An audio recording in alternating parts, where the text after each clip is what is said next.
Hello everybody, this is Tofail Hoque and welcome back to my YouTube channel and again I'm back with another topic. আজকের টপিকটা খুব interesting হতে চলেছে কারণ আজকের এই ভিডিওতে আমি তোমাদের সঙ্গে শেয়ার করব ডু এবং ডাজ দিয়ে কিভাবে প্রশ্ন করতে হয় ইংরেজিতে সেই নিয়ে আলোচনা করব। Basically how to make interrogative sentences with do and does. Okay, দেখো আমরা কিন্তু বাংলাতে সবগুলো বাক্য মানে অ্যাসার্টিভ মোডে বলি না। যেমন আমরা বলতে পারি যে কি আমি ভাত খাই, রাম খেলা করে, সে মাছ ধরে। এই যে বললাম যে সে মাছ ধরে, এটা তো হচ্ছে একটা অ্যাসার্টিভ সেন্টেন্স। তো এটা এখন বলবো সে কি মাছ ধরে, তার মানে কি এটা প্রশ্নবোধক একটা বাক্য হয়ে গেল। তো এই মানে এরকম ধরনের বাক্যগুলো তোমরা ইংরেজিতে কি পদ্ধতিতে মানে তৈরি করবে সে নিয়ে আজকে আলোচনা করব। So stay connected with me till the end and let's get started. Okay, তো আমরা প্রথমে দেখে নিব কি আছে। টাইটেলে কি দিয়েছি আমি, ডু এবং ডাজ দিয়ে ওকে প্রশ্নবোধক বাক্য তৈরি নিয়ম। ভিডিও খুব ইন্টারেস্টিং হতে চলেছে আর আমি তোমাদের সঙ্গে একটা ফর্মুলা শেয়ার করব, নিয়ম মানে একটা পদ্ধতি শেয়ার করব, যে পদ্ধতিটা ব্যবহার করে তোমরা হাজার হাজার বাক্য তৈরি করতে পারবে। ওকে, আমি চাইলে কিছু কিছু বাক্য তুলে দিতে পারতাম যেগুলো মানে ইন্টারোগেটিভ সেন্টেন্স রয়েছে, বাট আমি যেটা শেয়ার করতে চাই সেটা হচ্ছে একটা পদ্ধতি, একটা formula, and by using this formula you can make thousands of interrogative sentences. Okay, so stay connected with me. Okay, তো আমরা দেখলাম ডু এবং ডাজ দিয়ে প্রশ্নবোধক বাক্য তৈরি নিয়ম। That's it, very simple. Video খুব সহজ হতে চলেছে। ওকে, তারপরে দেখে নাও। তো আরেকটা জিনিস বলে দিই যে আমাকে প্রথমে গঠনটাকে দেখতে হবে যে ডু এবং ডাজ দিয়ে প্রশ্নবোধক বাক্য যে তৈরি করব তার নিয়ম। তো নিয়মে এখানে একটা আমরা কি করব, একটা গঠন মানে ডু এবং ডাজ দিয়ে কিভাবে বাক্য তৈরি করতে হয় তার কিন্তু একটা স্পেসিফিক ফর্মুলা রয়েছে। ক্লিয়ার? তো আমি প্রথমে ফর্মুলাটা বলে দিচ্ছি কি আছে। তো ডু এবং ডাজ দিয়ে যেহেতু আমরা প্রশ্ন করব, ঠিক আছে, তার জন্য আমাদের কি নিতে হবে, ডু এবং ডাজটা প্রথমে চলে আসছে। আমি ভিডিওর আগে আলোচনা করছি, ঠিক আছে, ডিটেইলসে। তো আগে আমি গঠনটা দিয়ে দিই। তো এখানে হয়ে গেল ডু অথবা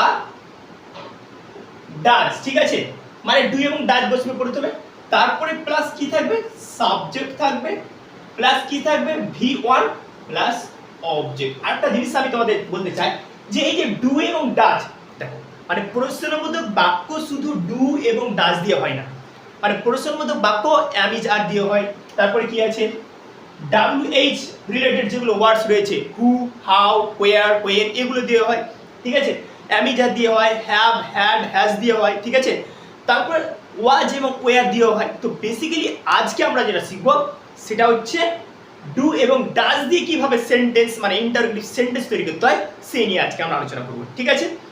তো একটা জিনিস মনে রাখবে যে ডু এবং ডাজ দিয়ে যখন আমরা ইন্টারোগেটিভ সেন্টেন্স তৈরি করব তো সেন্টেন্সটা কোন টেন্সে হবে, টেন্স তো অনেকগুলো রয়েছে, তো কোন টেন্সে হবে, টেন্সটা হবে প্রেজেন্ট ইনডেফিনিট টেন্স। মানে টেন্সটা আমি বলে দিলাম, তাহলে যদি তোমরা বুঝতে পারো যে ডু এবং ডাজ দিয়ে যে আমরা প্রশ্নবোধক বাক্যগুলো শিখবো এখন সেটা কোন টেন্সের উপরে ডিপেন্ড করবে, প্রেজেন্ট ইনডেফিনিট টেন্স অর্থাৎ সিম্পল প্রেজেন্ট টেন্সের উপরে। ক্লিয়ার?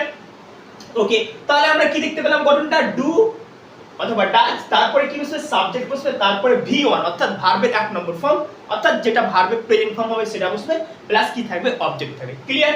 তো এবার হচ্ছে বিগ কোশ্চেন হচ্ছে এটা যে ডু এবং ডাজ কখন বসাবো।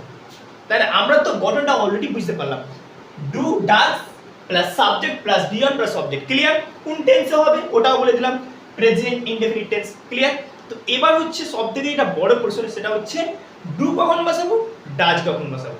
This is the big question right now. Okay, তো আমি এখানে একটা ছক করে নিয়েছি, দেখে নাও যে I, we, you, they, I, we, you, they যদি এগুলো থাকে তাহলে আমরা কি বসাবো, ডু বসাবো। এবার এখানে একটা জিনিস নোটিস করো, আই কি বলতো, ফার্স্ট পারসন। ক্লিয়ার?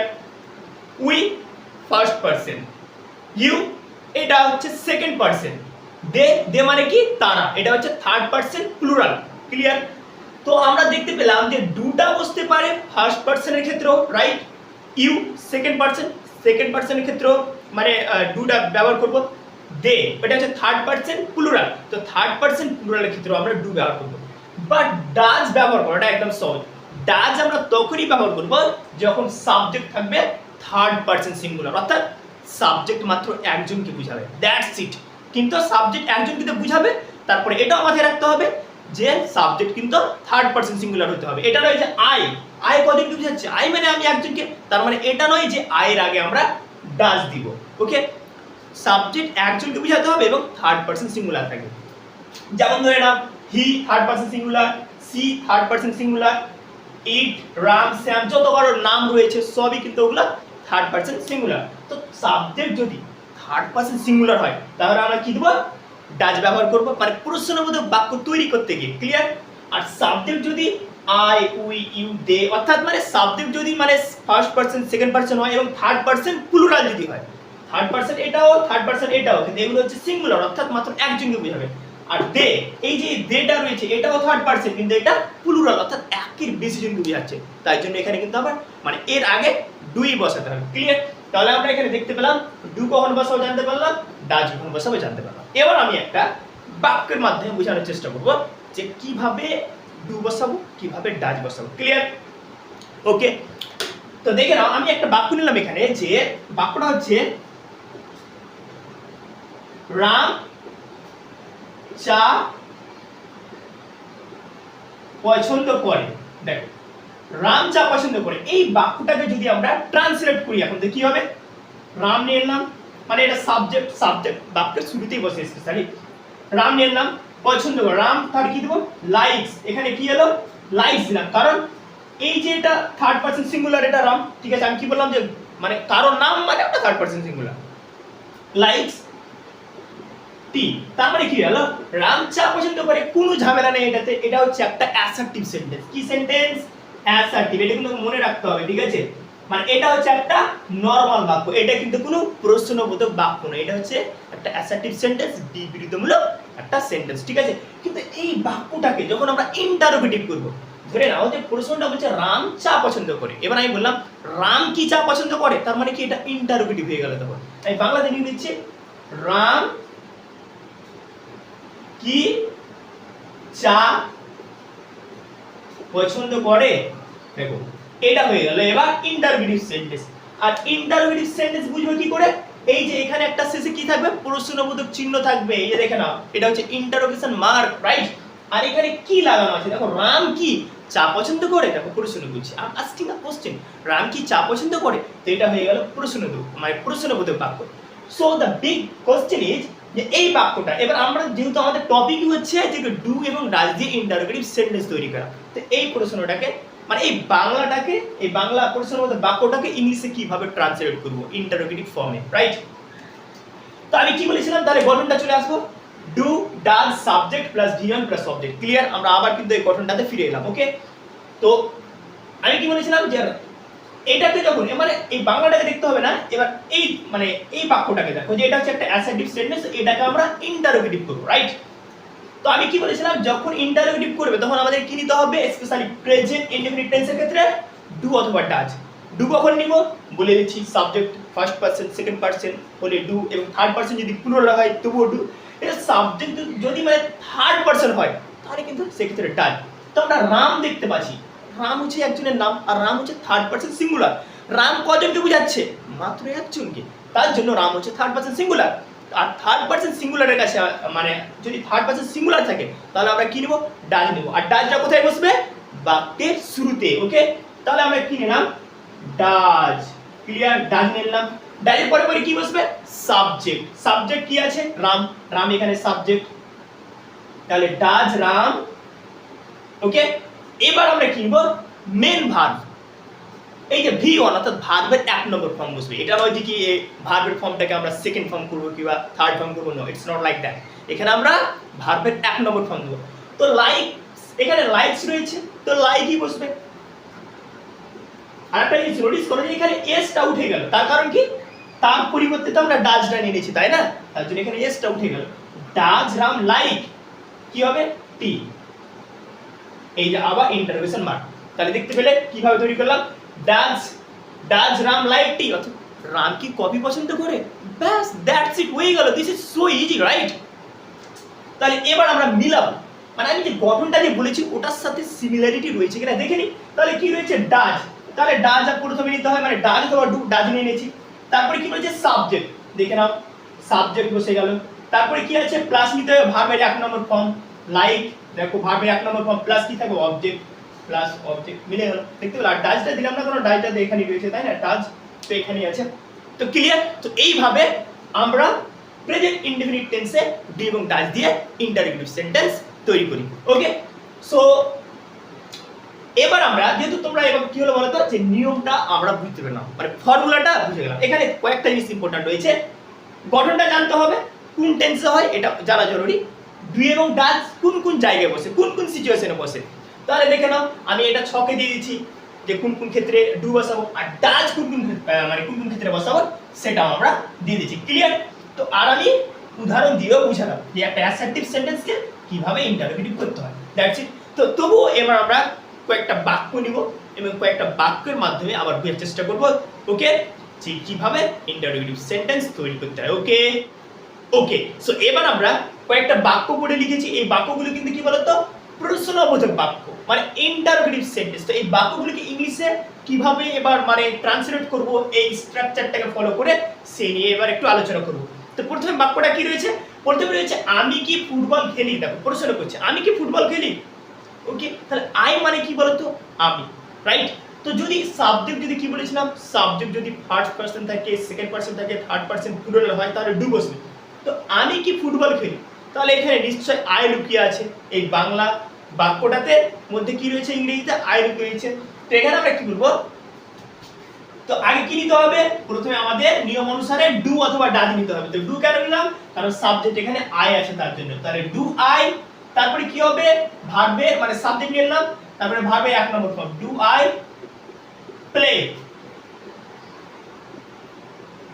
ফুটবল, আর শেষে ইন্টারোগেশন মার্ক কিন্তু অবশ্যই দিও। তাহলে দেখে না বাক্যটা মানে ট্রান্সলেট করা কতটা সহজ হয়ে গেল।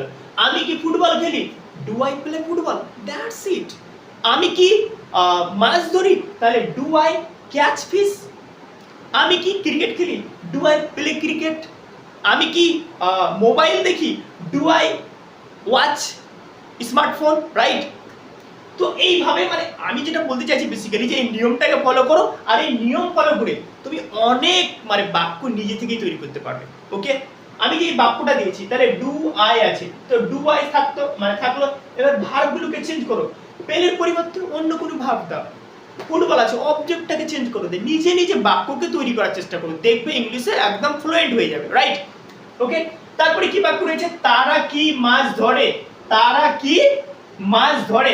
এই যে তারা রয়েছে তাহলে কি দেবো এখানে আমরা, এটা তো হয়ে যাবে do they catch fish. Okay, do they catch fish. এখানে একটা জিনিস নোটিস করো, এখানে যে দে রয়েছে না, দে কিন্তু থার্ড পারসন, কিন্তু এখানে থার্ড পারসন তো আছে, কিন্তু এটা হচ্ছে থার্ড পারসন প্লুরাল। মানে এটা নয় যে কি থার্ড পারসন হলে গেলেই আমরা ডাজ দিব। সাবজেক্ট যদি থার্ড পারসন প্লুরাল হয় তাহলে কিন্তু আমরা ডুই দিব, আর কেবলমাত্র ডাজ দিব তখনই যদি থার্ড পারসন সিঙ্গুলার হয়। That's it. তো এখানে হচ্ছে থার্ড পারসন, এটা কি বলতো, প্লুরাল সাবজেক্ট। এই যে এস ফর সাবজেক্ট আর প্লুরাল, তার মানে কি এটা হচ্ছে থার্ড পারসন প্লুরাল সাবজেক্ট, ঠিক আছে? মানে এটা থার্ড পারসন প্লুরাল সাবজেক্টটা, ঠিক আছে? তার জন্য আমরা এখানে ডুই নিব। ক্লিয়ার? তাহলে ডু দে ক্যাচ ফিশ, তারা কি মাছ ধরে, দ্যাটস ইট, হয়ে গেল। একদম সহজ, কিছু নেই। একটু শুধু মাথা কাটিয়ে বুঝতে হবে নিয়মটাকে, স্ট্রাকচারটা যেটা দিয়েছি না এটাকে বুঝতে হবে, আর বুঝে নিজে নিজে বাক্য তৈরি করতে হবে, তাহলে দেখবে একটা ব্যালেন্স হয়ে যাবে। তখন আমরা কি স্কুল যাই, আমরা কি স্কুল যাই, তাহলে এখানে কি বলছে, এবার আবার আমরা ডু নিব। কেন ডু নিব, কারণ এই যে উই আছে, উই। তাহলে আমি ভিডিও শুরুতে আলোচনা করেছি যদি উই থাকে তো তবুও তার আগে কি হবে, ডু হবে। উই হচ্ছে ফার্স্ট পারসন, ঠিক আছে? তাহলে ডু উই যাওয়ার ইংলিশ কি, গো। তাহলে ডু উই গো টু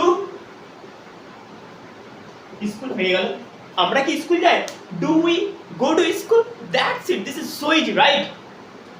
একদম কোনো ঝামেলা নেই, do we go to school. আর একটা জিনিস মনে রাখবে যে third person specially present indefinite টেন্সের ক্ষেত্রে থার্ড পারসন সিঙ্গুলার বাদে, থার্ড পারসন সিঙ্গুলার বাদে বাকি সব ক্ষেত্রে ডু দিল, দ্যাটস ইট। তাহলে কি টেনশনটা আরো কমে গেল, তাই না?